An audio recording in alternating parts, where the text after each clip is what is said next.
और मोदी ने तो इस बार ये भी कह दिया है कि जो इससे पहले था वो सिर्फ टेलर था, अब आगे बहुत महत्वपूर्ण फैसले होने हैं। तो हम लोग तो देश के लिए, राष्ट्रवाद के लिए, राष्ट्र के लिए समर्पित हैं, इसलिए बीजेपी को लाइक करते हैं, उनकी विचारधारा को पसंद करते हैं। और जो वादा किया वो निभाया। राम मंदिर कहा, राम मंदिर बन गया अपना, और अब काशी की बारी है।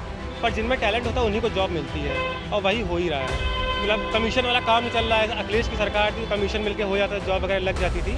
अब ऐसा कुछ हो नहीं रहा है। सपा सरकार में कभी निकलने में डरती थी, आज कम से कम सुरक्षित निकल रही है। और उन्होंने काफ़ी संकल्प पूरे भी किए हैं। आगे उम्मीद है कि आगे भी पूरे होने चाहिए। व्यापारियों का विशेष रूप से ध्यान रखें मोदी जी कि बार बार जो व्यापारियों की परेशानी है, जैसे MSME वाला भी चल रहा है कि इतने दिन में पैसा दो, इतने दिन में दो, ये सब इन बातों को मद्देनजर व्यापारियों को सुविधाएं दें। इमरजेंसी कोई फंड हो व्यापारी वर्ग के लिए, ऐसा नहीं है, ऐसा मोदी जी को करना चाहिए। भाई साहब घोषणा पत्र तो सब जारी करते हैं, लेकिन उसको खड़े नहीं करते। जो भी है घोषणा पत्र जारी करें तो कम से कम उसको पूरा तो करें। आज तक तो कभी पूरा हुआ ही नहीं। भाजपा का जो मैनिफेस्टो है सिर्फ झूठ का पुलिस है। ये 10 साल से उनकी सरकार है, लेकिन उन्होंने जो पिछले मैनिफेस्टो में भी जो उन्होंने वादे किए थे, एक भी वादा पूरा नहीं किया। क्योंकि जनता उनसे अब त्रस्त हो चुकी है, अब बदलाव चाहती है। लोकसभा चुनाव का समर शुरू हो चुका है। ऐसे में सभी राजनीतिक दलों से की तरफ से अपने अपने घोषणा पत्र भी जारी कर दिए गए हैं। इस घोषणा पत्र को लेकर जनता क्या सोचती है और आने वाले लोकसभा चुनाव में जनता का क्या मूड है, चुनावी माहौल क्या है, ये जानने के लिए एबीसी न्यूज की टीम फिलहाल घंटाघर के पास हीरागंज नाम के इलाके में आई है, जहां एक शरबत वितरण का कार्यक्रम चल रहा है। कुछ लोग हमारे साथ मौजूद हैं। सर, सभी राजनीतिक दलों के जो घोषणा पत्र है वो लॉन्च हो चुके हैं, जारी हो चुके हैं। किस तरह से देखते हैं अलग अलग राजनीतिक दलों के घोषणा पत्रों को? घोषणा पत्र में जो विजन दिया है बीजेपी ने, और मोदी ने तो इस बार ये भी कह दिया है कि जो इससे पहले था वो सिर्फ टेलर था, अब आगे बहुत महत्वपूर्ण फैसले होने हैं। तो हम लोग तो देश के लिए, राष्ट्रवाद के लिए, राष्ट्र के लिए समर्पित हैं, इसलिए बीजेपी को लाइक करते हैं, उनकी विचारधारा को पसंद करते हैं। अगर बात कांग्रेस की जाए तो उसने अपने घोषणा पत्र में भी कई बातें कही हैं। उसने कहा है कि जिस तरह से धारा 370 हटाई गई है उसको दोबारा लागू किया जाएगा। अन्य भी कई बहुत सी बातें की गई हैं। तो विपक्ष का जो घोषणा पत्र है उसको किस तरह से देख रहा है? विपक्ष ने आज तो कुछ काम तो कर नहीं पाया, सिर्फ भ्रम फैलाने का काम कर रहे हैं विपक्ष। लोकतंत्र खत्म करने के नाटक कर रहे हैं विपक्ष, मतलब बीजेपी खत्म कर देगा ऐसा कुछ है नहीं, और उनके पास कोई मुद्दा नहीं है, और वो खिसियानी बिल्ली खम्मा नोचे वाले हैं विपक्ष वाले। कुछ आज तक कर पाए नहीं, इतने सालों उनको मौका मिला, जनता ने उनको अवसर दिया, ऐसा नहीं उनको अवसर नहीं दिया, परंतु भाजपा जो अवसर मिला है उसका सदुपयोग कर रही है। अंतर्राष्ट्रीय स्तर पर भारत की ख्याति बढ़ी है। भारत क्या पहले आयात करते थे, अब यहाँ से निर्यात कर रहे हैं, मेक इन इंडिया तहत। तो मोदी ने बहुत कुछ चेंज किया है और आगे बहुत ज़्यादा उम्मीद है उनसे, इसलिए हम लोग सब भाजपा के लिए और राष्ट्र के कारण ऐसा कर रहे हैं। लेकिन विपक्ष की बात करें तो महंगाई और बेरोजगारी का मुद्दा उठा रहा है। महंगाई देखा जाए तो ये अंतर्राष्ट्रीय स्तर पे है, सिर्फ यहाँ हिंदुस्तान में ही नहीं, यहाँ तो बहुत फिर भी सटीक है। अब तमाम कारण आते रहते हैं। अब जैसे युद्ध शुरू हुआ ईरान ने इजराइल पे, तो उसका भी असर है शेयर मार्केट में, तो वो तो अप डाउन होता रहता है। भाजपा फिर भी हर चीज़ को कंट्रोल में रखे हुए, महंगाई कोई खास नहीं है। माना जाए बड़ा विषय नहीं है महंगाई है। महंगाई बड़ा विषय नहीं है, और महंगाई बहुत ज़्यादा आउट ऑफ कंट्रोल नहीं है, ये सामयिक है। फसल जिस हिसाब से आती है महंगा सस्ता होता रहता है। चलिए, आपका क्या नाम है? संस्कार गुप्ता। संस्कार, युवा हो आप, क्या कैसे देखते हो 10 साल हो गए भारतीय जनता पार्टी की सरकार को, घोषणा पत्र भी लेकर आई है, किस तरीके की घोषणा पत्र है, कैसा रहा अब तक का कार्यकाल भी काफ़ी अच्छा रहा, और जो वादा किया वो निभाया।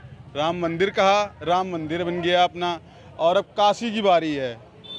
काशी भी बहुत जल्द रिजल्ट सामने आ जाएगा, बहुत सुंदर नज़ारा वो भी होगा, भव्य नज़ारा होगा उस समय का। अगर बात कानपुर की जाए तो क्या लगता है कितना विकास हुआ पिछले 10 सालों में? विकास चल रहा है और भी आगे चलता रहेगा। मेट्रो कार भी चल रहा है, बाकी और भी कार आगे चलते रहेंगे। विकास तो चलते ही रहेगा, कोई रुकना नहीं है विकास। चलिए बेटा, आपका क्या नाम? सुमित गुप्ता। क्या करते हो? हम स्टूडेंट हैं, भी फार्मेसी कर रहे हैं। अच्छा, वोट डालते हो आप? जी बिल्कुल डालते हैं। किसको? हमेशा बीजेपी को डालते हैं। अच्छा, ऐसा क्या है कि बीजेपी को वोट डालते हो आप? बीजेपी इन द सेंस अच्छा काम कर रही है हम लोग के लिए। जब पहले कांग्रेस की सरकार थी तो जीडीपी वगैरह इंडिया कोई जानता नहीं था बाहर, और आज हर कोई जानता है। जो हम लोग का लेवल है बहुत ज़्यादा अपग्रेड हो रहा है धीरे धीरे, और अच्छे से भारत आगे ही बढ़ रहा है, पीछे हो नहीं रहा कहीं से भी। घोषणा पत्र आया है बीजेपी का, क्या लगता है क्या खास है जो आप लोग को, युवाओं को आकर्षित कर रहा है? खास कर नौकरियां उन्हीं को मिलती हैं। बात अब नौकरी कर रही थी देर से, तो नौकरी उन्हीं को मिली, इसमें टैलेंट होगा। पढ़ तो सब लोग हैं, कुछ पढ़ते हैं, कुछ नहीं पढ़ते हैं, अपने हिसाब से काम करते हैं, पर जिनमें टैलेंट होता है उन्हीं को जॉब मिलती है, और वही हो ही रहा है। मतलब कमीशन वाला काम नहीं चल रहा है। अखिलेश की सरकार थी, तो कमीशन मिलके हो जाता, जॉब वगैरह लग जाती थी। अब ऐसा कुछ हो नहीं रहा है। जिनमें टैलेंट है उन्हीं को जॉब मिल रही है। भारत का युवा ज़्यादातर राष्ट्रवाद के प्रति समर्पित है और वो हर चीज़ से पहले राष्ट्रवाद को देखता है और जो राष्ट्र हित में होता है हम लोग उधर ही हैं। चलिए दादा, आपका क्या नाम है? भोलानाथ गुप्ता जी, भोलानाथ गुप्ता। भोलानाथ जी, कैसे देखते हैं घोषणा पत्र भारतीय जनता पार्टी का आ चुका है, तमाम तरह की बातें कही गई हैं, जनता के कितने फेवर में? अभी भाई भाजपा के जितने भी कार्यक्रम हैं सब सही चल रहे हैं। अभी तक तो कांग्रेस ने इतने साल से क्या करा। अखिलेश की सरकार सारी दुनिया जानती क्या क्या हुआ, मायावती की सरकार भी सारी दुनिया जानती, सब देख रहे हैं, कोई हम ही थोड़ी स्पेशल है, सारी दुनिया जानती इस बात। नहीं, कांग्रेस का घोषणा पत्र आया, उसने कहा कि जिस तरीके कोई से फायदा नहीं इससे, सब फर्जी बातें हैं, कुछ नहीं होता है। अगर हुआ होता तो फिर काहे भगाए जाते। अगर घोषणा पत्र ऐसे ही पहले से कर रहे होते, जो इंदिरा गांधी के शासन में जो हो गया वो अब कभी नहीं हो कर पाएंगे। वो जो इंदिरा गांधी के शासन में कर दिया कांग्रेस ने, वो कभी नहीं कर पाएगी। चलिए कुछ और भी लोग हैं। भैया, आपका क्या नाम है? सोनू गुप्ता। सोनू, कैसे देख लो घोषणा पत्र आ चुका है भाजपा? देखिए, जो भाजपा का घोषणा पत्र है वो जो कहते हैं वो करते हैं और उन्होंने किया है। भगवान श्री राम 500 वर्षों से तंबू में थे, आज भव्य और दिव्य राम मंदिर बनने जा रहा है। काशी का कॉरिडोर आपके सामने है और मथुरा बहुत ही जल्दी हम लोगों के समक्ष बहुत ही भव्य और विशाल मंदिर तैयार होने जा रहा है। और हमारे जो उत्तर प्रदेश हो, उत्तर भारत हो, कहीं भी हमारी बहन बेटी हो, रात में 8 बजे के बाद सपा सरकार में कभी निकलने में डरती थी, आज कम से कम सुरक्षित निकल रही है। अगर बाई चांस अगर कोई गलती करता है, अगर 112 नंबर अगर कोई तत्काल पुलिस वहां पहुंचकर उनको उनका सबक सिखाने का काम। 2029 तक राशन देने की बात कर रही है भाजपा, तो क्या ये सही है कि फ्री में राशन देना? नहीं, फ्री में राशन तो वो जो गरीब है, गरीबों की सेवा कहाँ पे गलत है? जो हमारे गरीब भाई है या मजदूर हैं, ये मान लीजिए लेकिन यही फ्री देने का काम जब दूसरी सरकारें करती है तो भाजपा उंगली उठाती है। नहीं, फ्री उन्होंने क्या बोला, अगर आप नहीं चाहते हैं जो अंत्योदय उनको गरीबों के लिए तो उसी हिसाब से देखिए, गरीबों को मुफ्त इलाज 5 लाख का आयुष्मान हर जगह, हर कोई भी गरीब जाके हर जगह जाके इलाज करा सकता है किसी भी सरकारी। अब तो हो सकता है 90% हो गया है, बचा कुछ 10% आने वाले 5 साल में पूरा हो जाएगा। चलिए, आपका क्या नाम है? सानू। चलो, कैसे देख रहे हो भाजपा का घोषणा पत्र आया, कांग्रेस का भी आ चुका है, कैसे देख रहे हो? सब सही से अच्छा चल रहा है। क्या लगता है जो जो बातें कही गई है भाजपा पूरा कर पाएगी? नहीं, पूरी हो रही है, जो हो रही है सब पूरी हो रही है। तो राजनीतिक दलों पर के घोषणा पत्रों पर बात करने के लिए फिलहाल कुछ व्यापारी हमारे साथ में मौजूद हैं। बांस मंडी इलाके में हम मौजूद हैं इस वक्त। अलग अलग व्यापारी हमारे साथ में मौजूद हैं और घोषणा पत्र के बारे में बात करने के लिए, क्या नाम है सर आपका? गुरजिंदर सिंह। सर, अलग अलग दलों के घोषणा पत्र जो है वो आ चुके हैं, जारी हो चुके हैं, लोगों के सामने आ चुके हैं। क्या लगता है इन घोषणा पत्र क्या असर होगा आने वाले चुनाव पर और किस तरीके के घोषणा पत्र जनता को लुभाएंगे? देखिए, घोषणा पत्र की जहाँ तक बात है, 1947 में देश को आज़ादी मिली, उसके बाद जनता लगातार घोषणा पत्र ही देखते चली आ रही। सवाल ये होता है कि घोषणा पत्र में क्या है या वादे क्या किए, उसके बाद वादे पूरे कौन करता है, ये बहुत बड़ी बात है। तो घोषणा पत्र तो बहुत से सुने, वादे बहुत से देखे हैं, लेकिन मुझे जहाँ तक लगता है कि वादों पे अगर कोई खरा उतरा है, जो मेरी अपनी ओपिनियन है, तो जो वर्तमान की सरकार है वो उतरी है।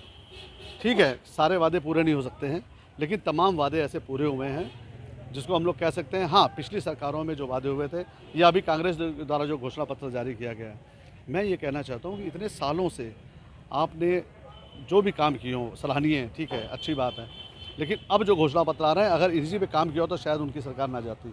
तो मुझे ये लगता है कहीं ना कहीं कि घोषणा पत्र बनाते समय इस बात का भी ध्यान रखना चाहिए कि क्या हम इसको क्रियान्वित कर सकेंगे, क्योंकि बजट की जहाँ तक बात है, हम बड़े बड़े बजट की बात तो करते हैं, लेकिन बजट आएगा कहाँ से, ये बहुत बड़ा विषय है। अभी आपने देखा होगा जो पिछली सरकारें नहीं हैं उसमें बहुत बड़े बड़े बजट की बात कही गई, लेकिन वो कहीं ना धरातल पे नहीं उतर के आया।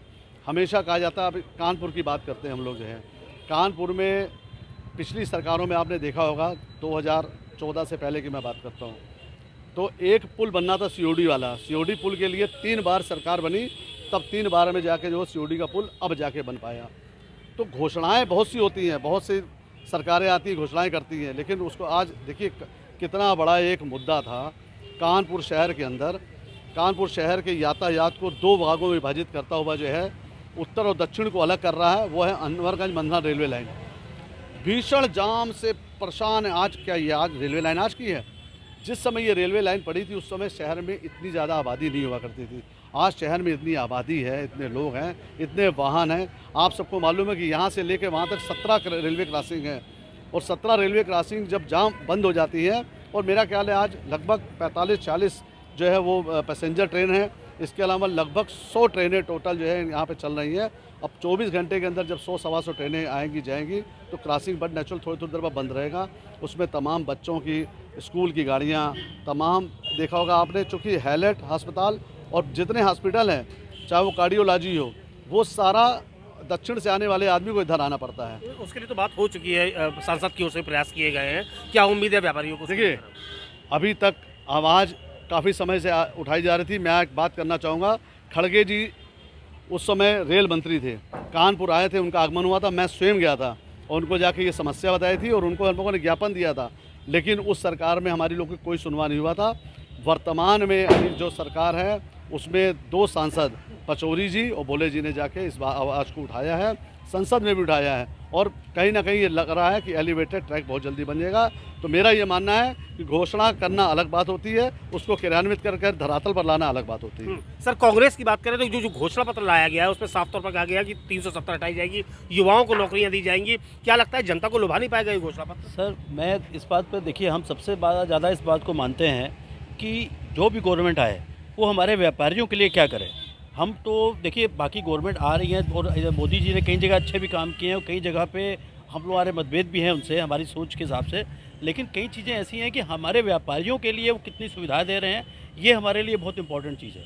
क्योंकि देखिए, व्यापारी वर्ग जिससे कहते हैं कि समाज का काफ़ी कुछ हिस्सा से उनके थ्रू चलता है, तो व्यापारी को अगर आप लोगों को कॉम्प्लिकेशन बना देंगे, ज़्यादा काम में का ज़्यादा उसमें आपका जीएसटी में इधर, अभी तो करदाताओं को लेकर मोदी जी ने बहुत लंबा भाषण दिया है, बड़ा आभार व्यक्त किया है करदाताओं। हाँ जी, वही मैं कह रहा हूँ ना। देखिए, हम लोग अब कोशिश कर रहे हैं कि हम लोग सारे व्यापारी वर्ग से रिक्वेस्ट भी करते हैं और उनसे निवेदन करते हैं कि आप लोग ईमानदारी से अपना टैक्स भरिए, लेकिन कुछ जिम्मेवारी गवर्नमेंट की भी है जो व्यापारियों को उत्साहित करे, जो उनको ये करे कि भाई वो अपने इसके लिए आप प्रॉपर टैक्स दें। कुछ जिम्मेदारी गवर्नमेंट की भी बनती है, तो हम लोग तो व्यापारियों से अपील करते हैं कि वो अच्छे से अच्छा काम करें और अपनी तरफ से कर में कभी उस तरफ ना करें कि। अच्छा, भाजपा ने अपने घोषणा पत्र में कहा है कि 2029 तक लगातार फ्री राशन दिया जाएगा, महिलाओं के लिए भी कहा, तो क्या लगता है ये जो राशन दिया जाएगा ये सही है, फ्री का? देखिए, मेरी अपनी सोच ये है कि ये एक तरीके से जो ये दिया जा रहा है एक टाइम तक देना चाहिए, क्योंकि इससे क्या होता है कि हर एक को ही पता चल जाएगा कि हमको सब चीज़ फ्री में मिल रही है, तो उससे क्या होगा कि देखिए, आप अल्टीमेटली इसका ज़्यादा लोड तो व्यापारियों में पड़ेगा। जो आज गवर्नमेंट ये दे रही है, जब कर रही है, उससे टैक्स के रूप में तो व्यापारी को ही सारा ला करके उन्हीं को तभी उनको फ्री में बांटा जाएगा, है कि नहीं? तो इसलिए हम लोग चाहते हैं कि जो काम करें वही बैलेंस को देख कर व्यापारियों का पूरा ध्यान रखें। बस हम ये चाहते हैं, इस गवर्नमेंट से उम्मीद करते हैं कि हमारे व्यापारियों को, हम व्यापारी नहीं चाहते हैं हम कोई गलत काम करें, कोई चोरी करें, कोई अपने टैक्स में चोरी करें, लेकिन हम लोग कोई व्यापारी बस ये है कि गवर्नमेंट भी उतना ही काम करे, हम लोग को उत्साहित करे, व्यापारी को उत्साहित करे कि सारे काम ठीक ठाक तरीके से हों। सर, क्या लगता है, क्या ये फ्री की रेवड़ियाँ बांटे जैसा नहीं है जो जिस तरह से ये फ्री के राशन की बात की जा रही है? फ्री का राशन कोरोना काल से जो बांटा जा रहा है, हमें लगता है कि जनता जो गरीबी में आ गई है उसको ऊपर उठाने के लिए। वैसे ये युग रिफॉर्म का है, तो रिफॉर्म के विषय में मैं ये चाहूँगा मोदी जी से कि जैसे ही एक ट्रेन में कई डब्बे होते हैं, जैसे first class, second class, third class, उसी तरीके से जो जैसा टैक्स देता है देने की तरफ आगे बढ़े, तो उसको ये लगे कि जो है हम टैक्स दे रहे हैं तो मुझे उतनी रिफॉर्म में वापसी मिल रही है। टैक्स का थोड़ा सरलीकरण बढ़ाया जाएगा तो मुझे और लगता है कि जो लोग अभी इस दायरे में नहीं है वो लोग भी इस दायरे में आने की कोशिश करेंगे कि हम भी एलीट क्लास में जा सकते हैं टैक्स देके। और दूसरा जो है, जीएसटी में और सरलीकरण चाहते हैं। बार बार टैक्स के एक ही महीने में कम से कम 6 बार रिटर्न भरना पड़ता है, व्यापारी थोड़ा इससे परेशान है। व्यापारियों की बहुत लंबे समय से राय चली आ रही है सरलीकरण को लेकर। सर, आपसे क्या नाम है आपका? अनुरंजन त्रिपाठी। त्रिपाठी जी, कैसे देख रहे हैं, भाजपा का घोषणा पत्र आ गया है, कांग्रेस का भी आ गया है, क्या लगता है जनहित में क्या है? घोषणा पत्र नहीं, संकल्प पत्र है। पहली बात तो भाजपा का जो है संकल्प पत्र आता हमेशा से आ रहा है और उन्होंने काफ़ी संकल्प पूरे भी किए हैं। आगे उम्मीद है कि आगे भी पूरे होने चाहिए। व्यापारियों का विशेष रूप से ध्यान रखें मोदी जी कि बार बार जो व्यापारियों की परेशानी है, जैसे एमएसएमई वाला भी चल रहा है कि इतने दिन में पैसा दो, इतने दिन में दो, इन बातों को मद्देनजर व्यापारियों को सुविधाएं दें। बाकी सब ठीक है, बाकी सब कुछ कोई घोषणा पत्र कोई ऐसी चीज़। हाँ, तो ये कुछ व्यापारी हमारे साथ हैं जो लगातार अपनी राय दे रहे हैं। कुछ और भी लोग पीछे दिखाई दे रहे हैं, हम उनसे बात करेंगे। सर, क्या नाम है आपका? घनश्याम। घनश्याम जी, कैसे देख रहे हैं, घोषणा पत्र आ चुका है भाजपा का भी?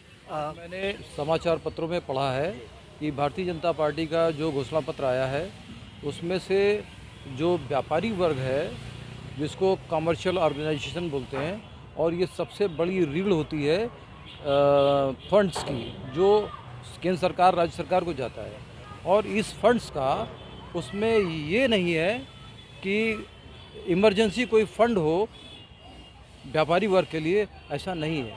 ऐसा मोदी जी को करना चाहिए और ये बहुत ज़रूरी है। ये पार्ट बहुत बड़ा है क्योंकि इससे राजस्व का बहुत बड़ा एक हब आता है, बहुत ज़्यादा पैसा आता है।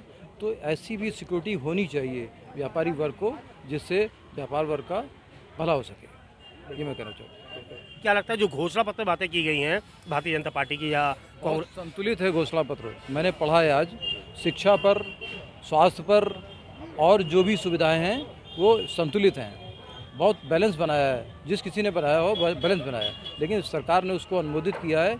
मैं मानता हूँ कि ये लागू होना चाहिए। सर क्या लगता है घोषणा पत्र जो भाजपा का है उसमें युवाओं को लेकर, महिलाओं को लेकर कितनी बात की गई और कितनी सही? भाई साहब घोषणा पत्र तो सब जारी करते हैं लेकिन उस पर खरे नहीं उतरते हैं कोई। जो भी है उन्होंने घोषणा पत्र जारी करें तो कम से कम उसको पूरा तो करें। आज तक तो कभी पूरा हुआ ही नहीं है, चाहे वो कांग्रेस हो चाहे बीजेपी हो, अदरवाइज कोई भी पार्टी हो, कभी पूरा नहीं करते हैं। हमारी यही उम्मीद है अबकी से जो इनका है तो कम से कम वो पूरा करें। नहीं, अगर बात परसेंटेज की जाए कि कौन सी पार्टी कितना परसेंट पूरा कर पाती है, 100% तो मुझे लगता है कोई पूरा नहीं कर पाता, लेकिन परसेंटेज की बात की जाए तो क्या लगता है कौन सी पार्टी कितना अपना घोषणा पत्र पूरा कर पाती है? भाई साहब कोई भी 20% नहीं कर पाते हैं पूरा। जो इतनी घोषणाएं करते हैं उसमें बहुत ज़्यादा 20%, 25% पूरा हो पाता है, वो अदरवाइज नहीं होता है। क्या नाम है आपका? मेरा नाम कवलजीत सिंह है। कवलजीत जी, भाजपा और कांग्रेस दोनों का मैनिफेस्टो आ चुका है, किस तरह से देख रहे हैं दोनों घोषणा पत्रों को? भाजपा का जो मैनिफेस्टो है सिर्फ झूठ का पुलिंदा है। पिछले 10 साल से उनकी सरकार है, लेकिन उन्होंने जो पिछले वो मैनिफेस्टो में भी जो उन्होंने वादे किए थे एक भी वादा पूरा नहीं हुआ। इसलिए जनता उनसे अब त्रस्त हो चुकी है, अब बदलाव चाहती है। 2029 तक राशन देने की बात की है, क्या लगता है जनता इसे स्वीकार नहीं करेगी? खाली राशन से क्या होगा? जब 1100 का सिलेंडर भरने के लिए जनता के पास पैसा नहीं होगा तो राशन को कच्चा खाएगी क्या जनता? व्यापारी इतना परेशान है कि दिन भर खाली बैठा रहता है, कोई नहीं आ रहा है, चारों तरफ सन्नाटा है। त्यौहार भी आदमी ने कैसे मनाए वो खुद जानता है। और भाजपा के सारे एजेंडे फेल हो चुके हैं। सिर्फ वो धर्म के नाम पे वोट मांगते हैं, लेकिन अब पब्लिक समझ चुकी है इस बार उनका ये एजेंडा नहीं चलेगा। तो माना जाए राम मंदिर और 370 जैसी धाराएं जो हटी, उसका कोई असर इस चुनाव पर? राम मंदिर जो भाजपा वाले कहते हैं जो राम को लाए थे हम उनको लाए हैं, लेकिन आप ये बताइए जो राम मंदिर बन रहा है वो कोर्ट के आदेश से बन रहा है। भाजपा तो उसको सिर्फ भुना रही है। इसलिए पब्लिक भी इतना परेशान हो चुकी है महंगाई से, अब वो बदलाव चाहती है। तो ये कुछ व्यापारी लोग थे जिन्होंने साफ तौर पर बताया कि जिस तरह से तरह अलग अलग राजनीतिक दलों के घोषणा पत्र जारी हो चुके हैं, तो उस पर उनकी क्या राय है, किस तरह से इस घोषणा पत्र को देखते हैं। चूंकि ये व्यापारी है और इनकम टैक्स जो टैक्स पे करते हैं, टैक्स पेयर को लेकर बात की जाए तो देश के प्रधानमंत्री नरेंद्र मोदी ने भी उनका आभार जताया है। और इन व्यापारियों का साफ तौर पर कहना है कि लंबे समय तक जब ये टैक्स देकर देश की आर्थिक स्थिति को मजबूत करते हैं, तो वो समय जिस समय व्यापारी परेशान होता है, ऐसे मौक़ों पर भी सरकार को कोई ना कोई आर्थिक मदद व्यापारियों की भी करनी चाहिए। निश्चित तौर पर अगर बात पूरे समीकरणों की जाए तो कहीं ना कहीं से जो व्यापारी है वो भारतीय जनता पार्टी के घोषणा पत्र से संतुष्ट दिखाई दे रहा है। कैमरामैन बलराम पांडे के साथ विवेक दीक्षित, एबीसी न्यूज़, कानपुर। और मोदी ने तो इस बार ये भी कह दिया है कि जो इससे पहले था वो सिर्फ टेलर था, अब आगे बहुत महत्वपूर्ण फैसले होने हैं। तो हम लोग तो देश के लिए, राष्ट्रवाद के लिए, राष्ट्र के लिए समर्पित हैं, इसलिए बीजेपी को लाइक करते हैं, उनकी विचारधारा को पसंद करते हैं। और जो वादा किया वो निभाया। राम मंदिर कहा, राम मंदिर बन गया अपना, और अब काशी की बारी है। पर जिनमें टैलेंट होता है उन्हीं को जॉब मिलती है, और वही हो ही रहा है। मतलब कमीशन वाला काम ही चल रहा है। अखिलेश की सरकार थी, कमीशन मिलके हो जाता है, जॉब वगैरह लग जाती थी। अब ऐसा कुछ हो नहीं रहा है। सपा सरकार में कभी निकलने में डरती थी, आज कम से कम सुरक्षित निकल रही है। और उन्होंने काफ़ी संकल्प पूरे भी किए हैं। आगे उम्मीद है कि आगे भी पूरे होने चाहिए। व्यापारियों का विशेष रूप से ध्यान रखें मोदी जी कि बार बार जो व्यापारियों की परेशानी है, जैसे MSME वाला भी चल रहा है कि इतने दिन में पैसा दो, इतने दिन में दो, ये सब इन बातों को मद्देनजर व्यापारियों को सुविधाएँ दें। इमरजेंसी कोई फंड हो व्यापारी वर्ग के लिए, ऐसा नहीं है। ऐसा मोदी जी को करना चाहिए। भाई साहब घोषणा पत्र तो सब जारी करते हैं लेकिन उस पर खरे नहीं उतरते। जो भी है घोषणा पत्र जारी करें तो कम से कम उसको पूरा तो करें। आज तक तो कभी पूरा हुआ ही नहीं। भाजपा का जो मैनिफेस्टो है सिर्फ झूठ का पुलिंदा है। पिछले 10 साल से उनकी सरकार है, लेकिन उन्होंने जो पिछले वो मैनिफेस्टो में भी जो उन्होंने वादे किए थे, एक भी वादा पूरा नहीं किया। इसलिए जनता उनसे अब त्रस्त हो चुकी है, अब बदलाव चाहती है।